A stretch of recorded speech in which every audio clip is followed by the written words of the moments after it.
Bonjour tout le monde, donc nouvelle vidéo en ce qui concerne Youtubepedia, ça doit être la 10e. Donc on va attaquer aujourd'hui.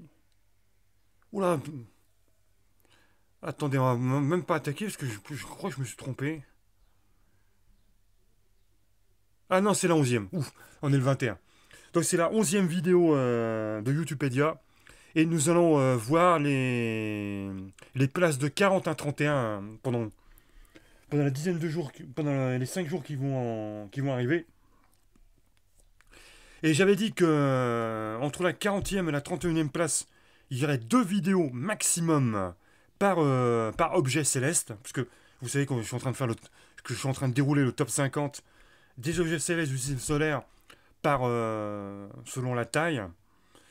Et, et donc j'avais dit que de la 40e à la 31e, il y aurait 2 vidéos par corps céleste au maximum. Donc j'ai regardé. Et au final, il n'y aura qu'une seule vidéo par objet céleste. Parce que bon, c'est comme ça. C'est pas moi qui décide. Et donc, ce sera une vidéo par objet céleste.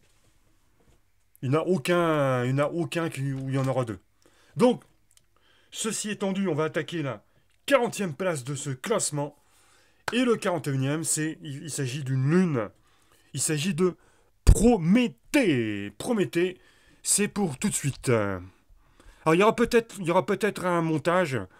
Oui, je vais essayer de faire un montage. En espérant que ça ne mette pas. Que ça ne mette pas une dizaine d'heures pour charger ce logiciel et le décharger, hein. J'espère que le montage va aller assez rapidement.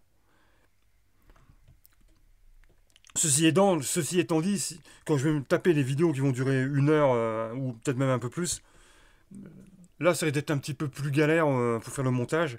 Parce que, parce que forcément ça va aller moins vite. Ou alors c'est peut-être parce que mon ordinateur n'est pas assez puissant. Et c'est peut-être pour ça que ça met une plombe à charger, quoi. Il y a peut-être cette histoire-là, hein. Faut faire les downloads, les uploads. Ça prend peut-être. C'est peut-être par rapport à la puissance de mon ordinateur qui fait que. Par exemple, 1 heure de vidéo sur certains logiciels de montage, 1 heure de vidéo, c'est 1 heure de téléchargement. Alors, après le montage en lui-même peut être tout long en fonction de ce qu'on veut faire. Et après, rebelote, une fois que le montage est fait, c'est 1 heure de nouveau de téléchargement. Mais après, il y a peut-être des logiciels qui vont plus vite. Là, j'ai pas encore testé j'ai pas encore testé le logiciel de montage. Et je ne sais pas. Je ne sais pas ce que ça donne au niveau de la force de chargement et de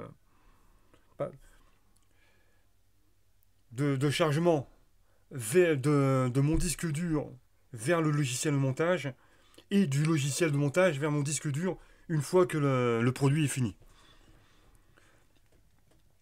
Bon bref, ça c'est les questions techniques. On va passer tout de suite à Prométhée.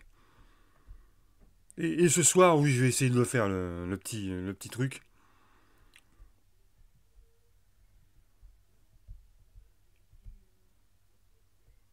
Alors, Prométhée, dit S16 Prometheus, est l'une des lunes de Saturne. Il porte le nom de Prométhée, le titan ayant dérobé le feu aux dieux dans la mythologie grecque.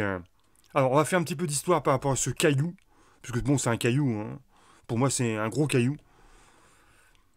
Alors, il fut découvert en octobre 1980 par Stewart Collins et Carlson par examen des photographies prises par la sonde Voyager 1. Sa désignation temporaire était S 1980 S27. La date de découverte est citée par la circulaire 3532 de l'Union astronomique internationale comme mi-octobre.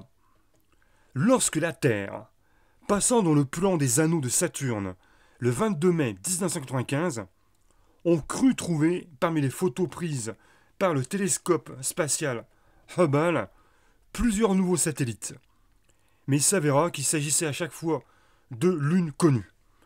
Ainsi, S 1995 S2 et S 1995 S7 n'étaient-ils nuls autres que bien sûr la fameuse Prométhée dont il est question. Alors, on va faire une description. Prométhée est un petit satellite irrégulier de 119 km par 87 km par 61 km. Il présente de nombreuses vallées et falaises, ainsi que plusieurs cratères d'une vingtaine de kilomètres de diamètre. Il semble néanmoins moins cratérisé que les lunes voisines, qui sont Pandore, Janus et Épiméthée. Sa faible densité et son albédo élevé, semblent indiquer que Prométhée est un astre glacé très poreux. Prométhée agit comme lune bergère interne de l'anneau F de Saturne. De récentes images prises par la sonde américano-européenne Cassini, qui orbite autour de Saturne depuis le 1er juillet 2004, montrent que le champ de gravité de Prométhée crée des vagues, des chenaux et des nœuds dans l'anneau F, tandis que cette lune capture du matériel de celui-ci, particulièrement lorsqu'elle atteint l'apoapse de son orbite, sur le point le plus proche, soit le point de son orbite elliptique le plus éloigné de Saturne, et donc le plus proche de l'anneau F.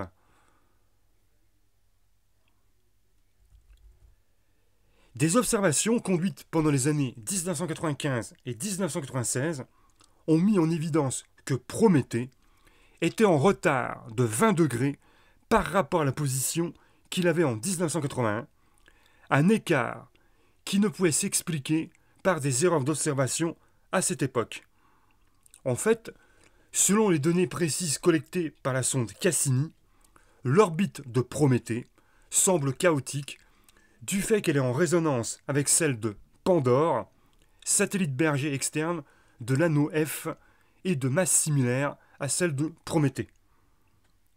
Les changements les plus importants de leurs orbites interviennent tous les 6,2 ans, lorsque le Piérapse de Pandore s'aligne avec l'apoapse de Prométhée et que les lunes s'approchent à environ 1400 km.